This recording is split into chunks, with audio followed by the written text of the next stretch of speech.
Quand le propriétaire ouvrit la porte de la chambre, Jean lui conta toute l'histoire.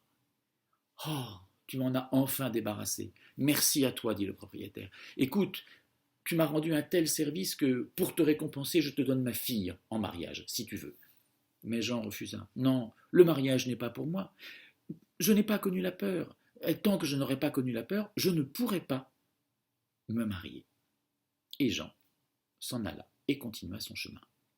Or, il arriva qu'au pays de France, puisque nous étions en France à l'époque, il était une loi qui disait que tous les 50 ans, la fille du roi de France devait épouser un diable. C'était une malédiction qui courait dans le royaume de France et nul n'avait pu y échapper jusque-là. Jean se dit, je peux peut-être être utile au roi de France. Et, comme il aimait voyager, il monta jusqu'à Paris. Arrivé à Paris, il demanda audience au roi.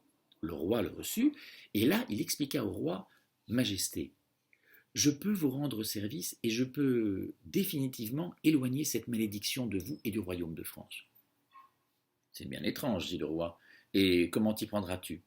Eh bien voilà, vous allez faire mettre dans la plus grande salle du château une grande cuve que vous ferez remplir d'eau bénite. Ensuite, vous convoquerez tous les évêques, les archevêques, les curés et le pape lui-même, et vous leur demanderez de se munir d'un balai de cour.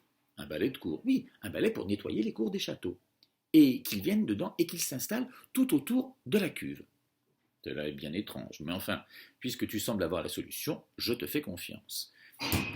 Alors, on fit monter une cuve, on la remplit d'eau bénite, on assembla tout autour du baquet les curés, les évêques, les archevêques et même le pape qui s'était déplacé.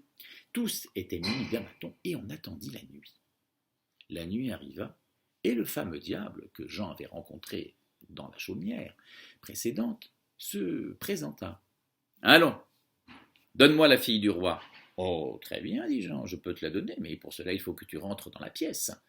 Non, je ne veux pas rentrer dans la pièce, jette-la moi. Non, tu ne l'auras qu'à la condition de pénétrer dans cette pièce. Le diable était méfiant, mais il était aussi très orgueilleux et il ne voulait pas céder devant Jean. Alors il entra dans la pièce. Et sitôt qu'il fut entré dans la pièce, allez-y, dit Jean. Chacun trempa son balai dans l'eau bénite et aspergea le diable avec de l'eau bénite. Le diable se brûlait, se contorsionnait de tous les sens, hurlait « Maudit sois-tu, maudit sois-tu » Et Jean, que fit-il? Il saisit son écharpe, la mit autour du cou du diable et la serra si fort, si fort, si fort. « Pitié, pitié, allons, arrête-toi, arrête-toi. Je m'arrêterai si tu t'engages à signer pour 100 ans de vie la promesse que tu ne hanteras plus jamais ce pays et que jamais plus tu ne demanderas de fille de roi pour te marier avec. » J'accepte, dit le diable, j'accepte, mais desserre ton étreinte. Et le diable signa. Et le diable s'en alla. Plus jamais on n'entendit parler. Juste avant de partir, il prit une pierre au bord de la cheminée, mais il l'emporta avec lui car il fallait toujours qu'il emporte quelque chose avec. Quand le roi, le lendemain matin, apprit la nouvelle et sut l'exploit de Jean, il était tellement heureux qu'il le remercia et lui dit « Tu m'as sauvé la vie, tu as sauvé le royaume de France. Eh bien, puisque c'est ainsi, tu pourras te marier avec ma fille. » « Hélas non, redit Jean une fois de plus, je ne peux pas me marier, tant que je n'ai pas connu la peur. Votre fille est bien jolie, c'est bien la plus belle princesse qui soit dans ce pays, mais je ne pourrai pas l'épouser. » De son côté, la fille du roi, dès qu'elle avait vu Jean, était tombée immédiatement amoureuse de lui. Oh, malgré son visage tout noir, il était bien beau garçon, et l'amour était entré dans son cœur. Elle ne se décidait pas à abandonner l'idée d'épouser ce jeune homme. Alors, elle fit venir autour d'elle plusieurs de ses femmes qui l'entouraient, qui lui faisaient son service, et notamment ce qu'on appelle des devineresses. Les devineresses étaient des femmes qui étaient, on disait, un peu sorcières, qui savaient lire dans les lignes de la main, dans les cartes, dans les moult présages qui se signalaient au temps. Bref, elle demanda à une de ces devineresses, et une de ces devineresses lui dit « Il y a un moyen, il faut que Jean ait peur. Alors, tu vas faire cuire un gros pain de seigle et que tu creuseras et dans lequel tu mettras un merle. Tu laisseras assez d'air pour que le merle puisse respirer et au moment de te séparer d'avec Jean, tu lui proposeras de partager le pain avec toi. Et tu verras, tu auras une surprise. » La princesse fit ce qu'avait dit la devineresse, elle fit cuire le pain le lendemain matin, et avant de partir, elle le donna à Jean. Jean, veux-tu bien partager le pain une dernière fois avec nous avant de nous quitter? Jean lui dit, mais bien volontiers. Il ouvrit le pain en deux, et là, immédiatement, le merle sortit. Jean fut pris d'une frayeur tellement il fut surpris, oh, pouf, qu'il en tomba le derrière par terre. Eh bien, dit la princesse. Eh bien quoi, dit Jean? Eh bien, tu as eu peur.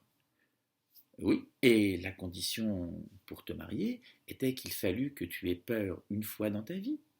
Reconnais-le, tu as eu très peur. Jean ne pouvait rien dire. Effectivement, il avait eu très peur. Donc il ne pouvait que se marier. Mais, dit-elle, tout à coup en le regardant, il y a quelque chose qui a changé. Ton visage qui était tout noir est devenu tout blanc.